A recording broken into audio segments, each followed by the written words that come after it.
Kasama po natin ngayon, ito baka masyado kayong busy sa kung ano-ano mga bagay.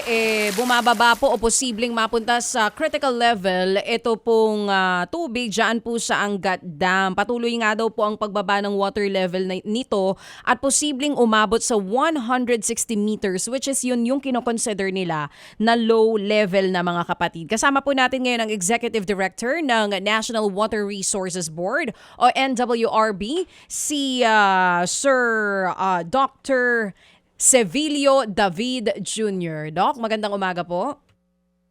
Ay, magandang umaga po, Mr. DJ at kay Manong Ted sa ating pong mga tagapanood at tagapakinig ng programa. Maraming salamat po sa oras ngayong umaga, sir. Ano na po yung latest assessment natin dito sa ng NWRB dito po sa water level ng Angat Dam? Gaano po kabilis ang pagbaba nito at gaano na tayo kalapit dun sa tinatawag na low or critical level?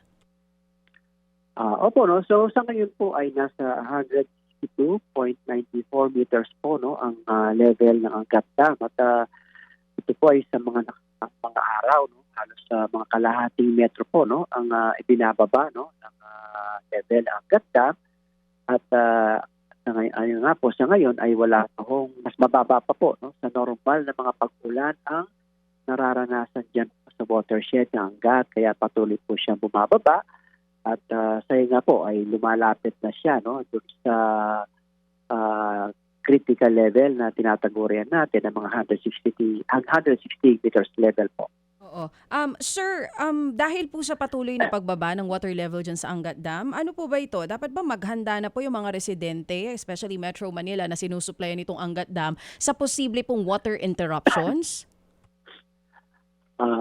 Yun po yung ano natin, no, nung pahong mga buwan ng Abril, no, kasi nga po nakita na rin natin, no, na base naman po sa forecast ng Pag-asa at kasama na rin po, no, yung pangamba, no, ng El Nino, no, sa ngayon nga po nagdeklara na ang Pag-asa na nasa El Nino tayo, na kailangan din po talaga nating paghandaan at lalo pa ho, no, itong El Nino na posible umabot yung impact, maranasan natin yung impact nito bago magtapos ng taon hanggang sa susunod na taon. Kaya ngayon pa lang po ay gusto nating mapaghandaan, no, yung sitwasyon na yun. Kagaya katulad po in particular po itong sa ngayong panahon na patuloy pong bumababa ang Angat Dam at ayun naman po sa Pag-asa, maasa tayo, no, na darating po itong mga panahon na mga pag-ulan para po ma-recharge, no, itong Angat Dam para naman po mapaghandaan natin yung impact ng El Nino bago magtapos ng taon. Oo. Actually, sir, since last year pa naman sinasabi yung posibleng El Nino or Super El Nino na dadating ngayong taon hanggang first quarter ng 2027 yung impact nun.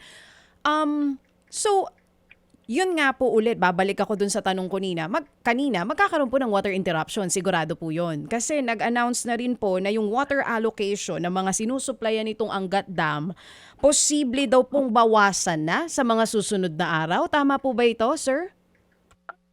Yun po yung kasalukuyan nating nire-review ngayon, no? Ito pong kasalukuyan sitwasyon ng Angat na patuloy na bumababa at ginagamitan din po tayo ng itong forecast ng Pag-asa. So sabi nga ho natin, yung posibilidad po kung patuloy pong bababa itong Angat Dam ay may posibilidad po na mag-adjust po tayo, no, para sa alokasyon ng Angat para po sa buwan ng July, no, kung patuloy pong bumaba. Yan, opo, no.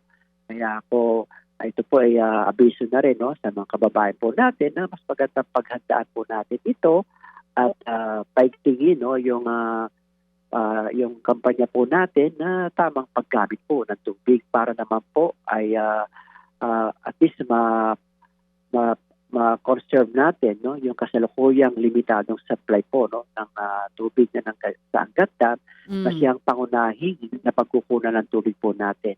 Ganun pa man, no, Ms. DJ po, no, sa ngayon po tayo naman po sa NWRB at NWSS, no, ay nire-reserve po natin, no, nakahanda na po, no, yung mga tinatawag nating contingency plans, no. Ano po 'yon, no?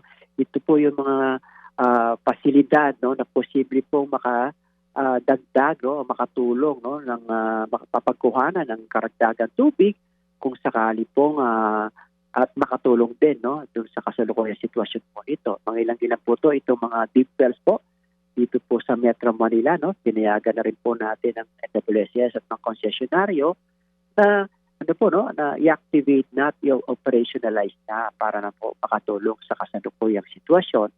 At yung pong mga iba pong mga water treatment plants, no, ng NWSS at concessionaires ay sa ngayon po ay nagkakaroon po tayo ng accounting kung ano gaano po kalaki yung posibleng may tulong nito or ma-produce na tubig Yes po. na pwede po makatulong sa sitwasyon po natin. Oo. Yes sir, if you may answer lang ng mas maikse kung kaya po kasi limitado lang din po yung oras natin. So sabi niyo po kanina, July magsisimula yung pagbabawas ng allocation sa mga sinusuplayan ng Angat Dam. Ano po yung threshold natin? Kasi kanina ang nabanggit niyo 162 na po tayo ngayon.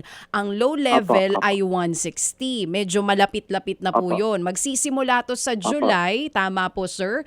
Ano po ba yung mangyayari sa July? Water interruptions po ba? Saan po ito? O ito po ba babawasan yung supply ng tubig sa mga gripo ng kabahayan? Ano po exactly sir para mapaghandaan po ng mga nakikinig ngayon?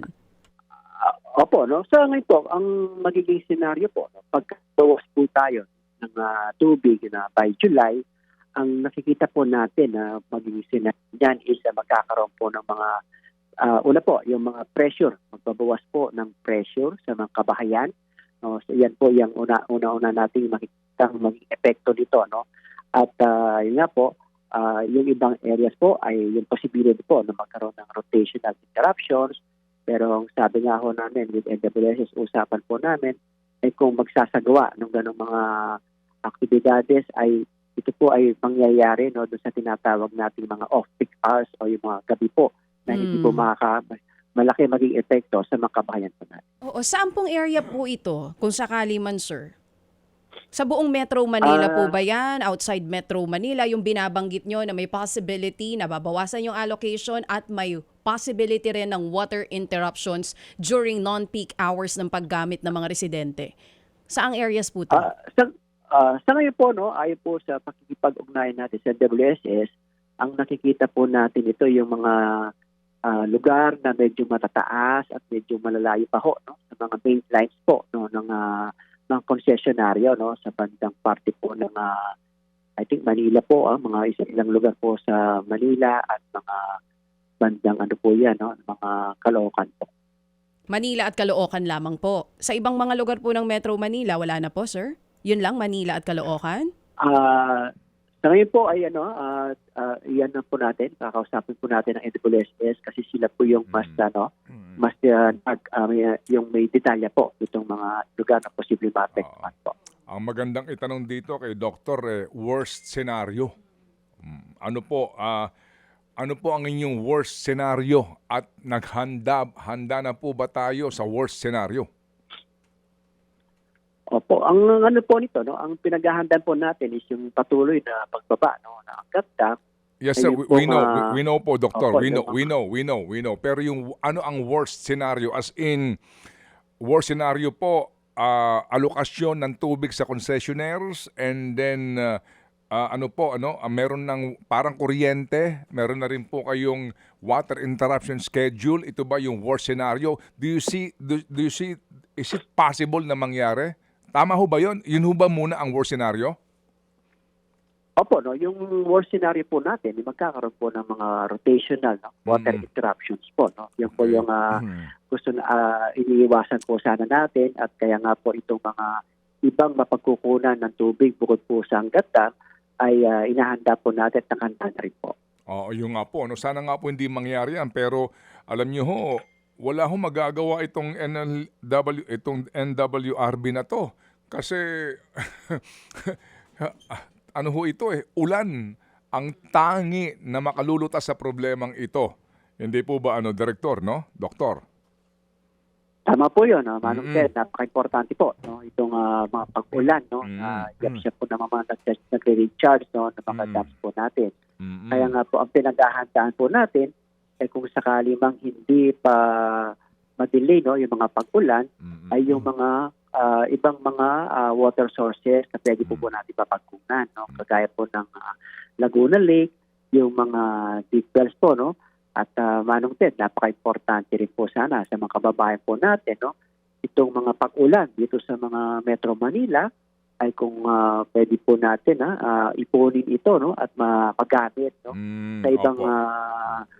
pangangailangan natin sa bahay na hindi naman po nangangailangan ng treated or potable water. Kasi nga po, Mag-iipon ng ulan. pagka naipon po natin ito, ay mas bababa po, no, yung pangailangan natin ng treated at potable water. Opo. Yung Laguna Lake ho ba, kamusta na yung project doon?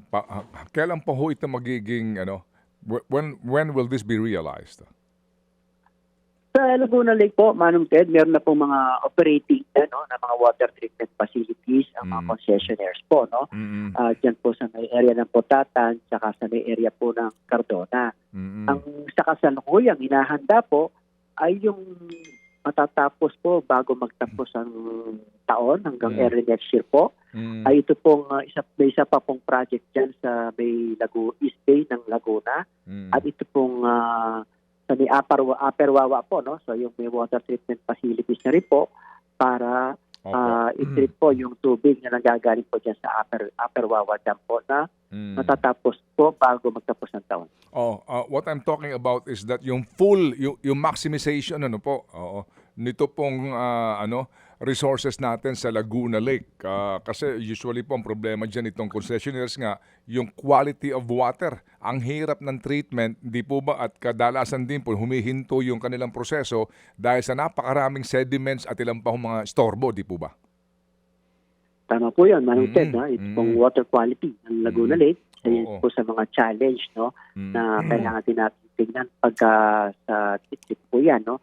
Kaya nga sa ngayon po ay ina-account po natin ano po yung posible or maximum na tubig na kaya i-produce dyan. No? Opo. Dyan po sa mga other sources po natin na makakatulong po sa kasalukuyang sitwasyon po natin at patuloy po na nagbababa ang level ng dam at wala akong masyadong pagulan. Yan ho bang development ng water sources natin, whose responsibility is that? Yun ho bang gastusin dyan purely private endeavor na po ngayon dahil po sa privatization ng ating water o meron pa rin pong share ang Estado?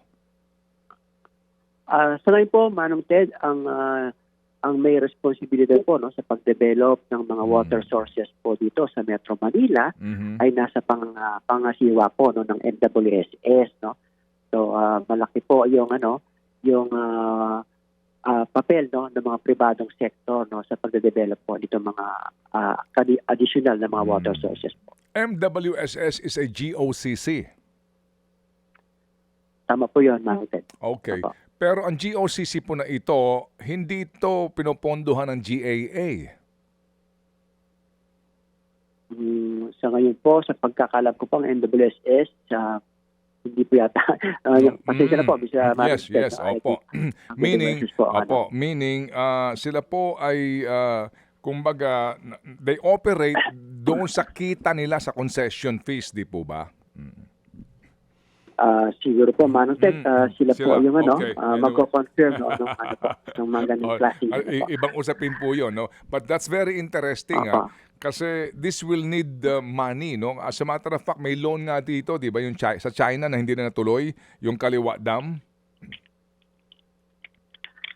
So ngayon po, I think na-suspend po, no, yung implementation. But I think NWSS po ay balita po natin ginagawan po ng action plan yan para mapagpatuloy po. Opo. Yes, sir. Sige po. Salamat po na marami, Dr. Sevilio David Jr. sa iyo pong paliwanag sa aming pong programa at kami po ay inyong kaisa sa pagpapalagana po ng informasyon tungkol po dito sa krisis na ito. Sana nga po hindi tuluyang mangyari. Salamat po, Doctor. Maraming salamat po sa pagkakataon. At Thank you. Dr. Sevilio David Jr. Mga kapatid, patuloy po kayong tumutok sa 105.9 True FM para sa totoong balita, informasyon, music, and entertainment. Mag-subscribe sa aming YouTube channel at podcast at sundan nyo kami sa Facebook, Instagram, X at TikTok sa True Network PH. Bisitahin din po ang aming official website, truefm.ph.